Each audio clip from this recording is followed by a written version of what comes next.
అదే RTV app వార్తల్ని క్షణాల్లో చదివే అవకాశం ఉంటుంది. ఒక న్యూస్ పేపర్, ఒక టెలివిజన్ ఛానల్ మీ చేతుల్లో ఎప్పుడూ ఉంటాయి. ముఖ్యమంత్రి పవన్ కళ్యాణ్ సొంత నియోజకవర్గంలో ఈ రోజు శ్రావణ శుక్రవారం చివరి రోజు కావడంతో భారీ ఎత్తున ఇక్కడ ఏర్పాట్లు చేశారు. అలాగే ఏదైతే నాగబాబు సతీమణి ఎవరైతే ఆవిడ చేతుల మీదుగా ఈ రోజు వరలక్ష్మి వ్రతాలు భారీ ఎత్తున అయితే ఏర్పాటు చేస్తున్న పరిస్థితి. ప్రస్తుతం ఆమె ఉన్నారు, మాట్లాడే ప్రయత్నం చేద్దాం. మేడం చెప్పండి, పవన్ కళ్యాణ్ గారు తొలిసారిగా ఎమ్మెల్యేగా అయిన తర్వాత తొలిసారి జరుగుతున్న వరలక్ష్మి వ్రతాలు ఏ విధమైన ఏర్పాట్లు చేశారు? అంటే అందరికీ కూడా శారీస్ అవి పంచిపెడుతున్నారు, పసుపు కుంకుమతో పాటు. చాలా బాగుందండి, రెస్పాన్స్ కూడా చాలా బాగుందంట.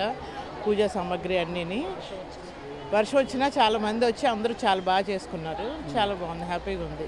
ఎంతమందికి పవన్ కళ్యాణ్ గారు ఇక్కడ పంపించడం జరిగింది? చీరలు అలాగే పసుపు కుంకుమ అన్ని 6,000 మందికి పంపించారు.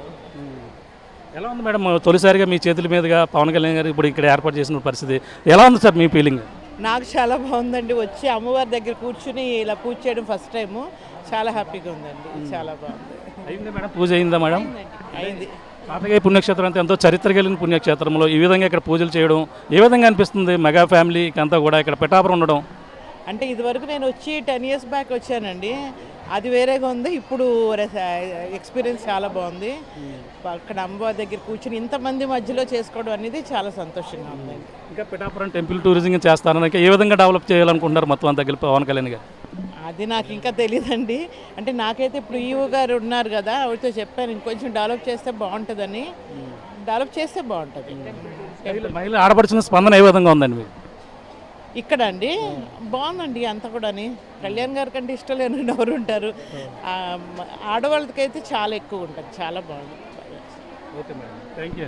చూస్తున్నాం ఈ రోజైతే భారీ ఎత్తున ఇక్కడ ఏదైతే శ్రావణ శుక్రవారం సంబంధించినటువంటి ఏర్పాట్లు చేస్తారో అందులో ఎవరైతే నాగబాబు సతీమణి ఆవిడ కూడా ఇక్కడ పాల్గొని, పద్మ గారు పాల్గొని భారీ ఎత్తున ఇక్కడ మహిళలు ఆవిడ చేతిగా ఏపీ ఉప ముఖ్యమంత్రి పవన్ కళ్యాణ్ 12,000 చీరలు పంపించిన నేపథ్యంలో 6,000 చీరలు ఇక్కడ పంపిణీ చేసిన తర్వాత ఏదైతే చేబ్రోల్లో తన నివాసం వద్ద కూడా ఈ యొక్క చీరల పంపిణీ కార్యక్రమం, అలాగే ప్రసాదాలు, అలాగే మొత్తం ఈ యొక్క ఆడపడుచులకు అయితే కానుకగా ఇన్ని కూడా ఏపీ ఉప ముఖ్యమంత్రి తన సొంత డబ్బులతోనే పంపించడమే కాకుండా తొలిసారిగా తన ఎమ్మెల్యేగా పిఠాపురంలో గెలిచిన తర్వాత ఇక్కడ భారీ ఎత్తున ఇక్కడ ఏర్పాట్లు చేశారు. అలాగే పిఠాపురం నియోజకవర్గంలో ఉన్నటువంటి ఆడపడుచులకైతే ఏదైతే నాగబాబు సతీమణి పద్మ గారి చేతుల మీదుగా ఈ యొక్క కానుక ఇస్తున్నటువంటి పరిస్థితి ఉంది. అలాగే పూజా కార్యక్రమాలు కూడా ఈరోజు భారీ ఎత్తున చేస్తారు. అంతేకాకుండా పిఠాపురంలో తొలిసారి ఎమ్మెల్యే గెలిచిన తర్వాత భారీ ఎత్తున ఏర్పాట్లు చేయకుండా ఇక పిఠాపురాన్ని ఒక టెంపుల్ టూరిజం హబ్గా కూడా తీర్చిదిద్దేందుకు ఏపీ ఉప ముఖ్యమంత్రి పవన్ కళ్యాణ్ గారు అయితే కంకణ కట్టుకున్నారు. అందులో మొదటి మెట్టుగా ఈ రోజు జరుగుతున్నటువంటి శ్రావణ శుక్రవారాలే మనం ప్రధానంగా చెప్పవచ్చు. ఇది కూడా ఉన్న తాజా పరిస్థితి.